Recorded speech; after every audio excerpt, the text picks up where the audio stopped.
Sa panahon natin ngayon ay marami na talaga ang gumagawa ng mga ganyang klaseng mga tugtugin na hindi na katulad kung paano nag-aawitan ng mga mananampalataya noong mga una pa. At kung papakinggan nyo ay hindi na yan nalalayo sa mga makamundong tugtugin.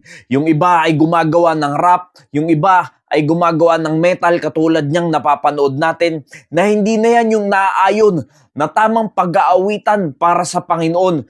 Ginagawa nila yan dahil ang dahilan ng iba ay para ma-encourage nila yung mga ganyang klaseng tao. Halimbawa, yung mga tumutugtog ng mga ganyang metal song ay para mahikayat din nila yung mga kabataang mahilig sa metal. Kaya ang gagawin nilang composition sa pag-aawitan para sa Panginoon, ang itotono nila ay katulad din ng mga metal song. At nakakalungkot isipin na parang ang lumalabas pa niyan ay nagiging men pleaser pa ang iba-ibang mga simbahan na gumagawa ng ganyan na para lang makahikayat ng mga kabataan na magsasamba sa Panginoon ay makikiayon na rin sila sa sanlibutan samantalang hindi yan ang sinasabi ng Biblia na dapat tayo bilang mga mananampalataya ng Panginoong Jesucristo ay hindi dapat tayo nakikiayon sa sanlibutan. Kung kayo ang tatanungin ko, matuturing nyo pa ba yang pagpuri at pagsamba sa Panginoon sa pamamagitan ng pag-headbang, pag-iislaman, ganyan ba ang tamang pag-aawitan para sa Panginoon? Hindi ba't ganyan din ang ginagawa ng sanlibutang ito? Samantalang ito ang sinasabi ng Biblia. I beseech you therefore, brethren, by the mercies of God,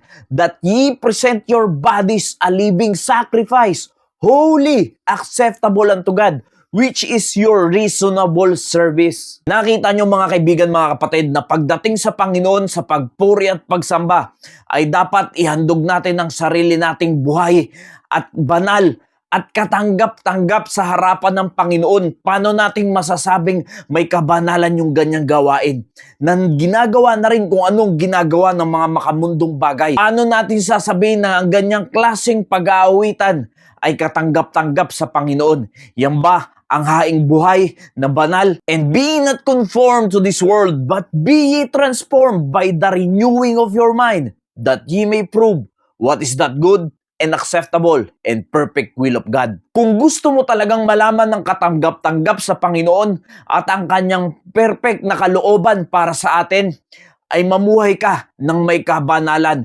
Ayusin mo ang iyong pamumuhay. Ilayo mo sa mga makamundong bagay. At sinasabi dyan, huwag na tayong magsiayon pa sa sanlibutang ito. Na tulad nung napanood natin yan, na walang pagkakaiba sa ginagawa ng mundong ito, kung paano nila gawan ng tugtugin, ng kanta ang para sa Panginoon ay hindi nalalayo sa mundong ito. Kaya paano natin masasabi na yan talaga ang tama na pag-awitan sa Panginoon, ang pagpuri at pagsamba, kung ganyan naman ang ginagawa? Kaya't sinasabi din dyan sa ating binasa ang kahalagahan ng pagbabago ng ating kaisipan patungkol sa Panginoon at iwanan na ang mga makamundong bagay. By the renewing of your mind, dapat pa lang sa isipan mo na, kung gusto mo talagang purihin ang sambahin ng Panginoon, ay tama na ang iyong pag-iisip, tama na ang iyong puso patungkol sa gawain ng Panginoon, at hindi ka na makikiayon pa sa sanlibutang ito dahil ang problema pag natalo ka sa isip pa lang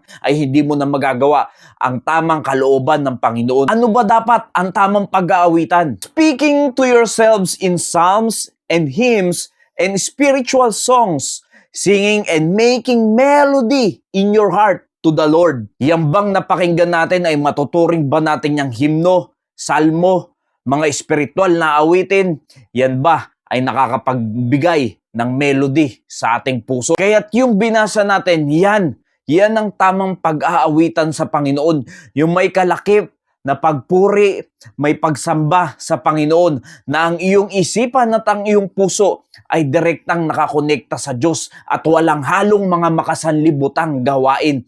Walang marka na mga ginagawa din ng mga katulad ng sa sanlibutan, kundi puro ang iyong pagsamba, ang iyong pag-awit para sa Panginoon. Kaya't kung makakatagpo kayo ng mga ganyang klaseng nag-aawitan tapos sasabihin nila sila ang simbahan ng Panginoon, mag-ingat ka kaibigan.